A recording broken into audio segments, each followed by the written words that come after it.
সবাইকে জানাই happy new year. সবাই খুব ভালো থেকো আর নতুন বছরটা নতুন করে কাটাও। সবাই খুব ভালো থেকো।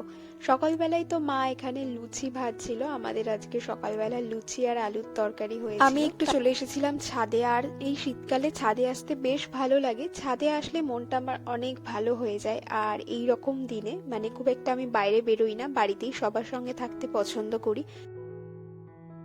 তারপর নিচে এসে দেখলাম এখানে মায়ের প্রস্তুতি চলছে। আজকে হবে পোলাও আর হবে মাটন, আর লাস্টে একটু চাটনি পাঁপড় এইসবই থাকবে। তো মায়ের এখানে অনেকটাই হয়ে গেছে। অনেকদিন ধরে গোবিন্দভোগ চালের পোলাও খাওয়া হয়নি, তাই জন্য আজকে সেটাই হলো।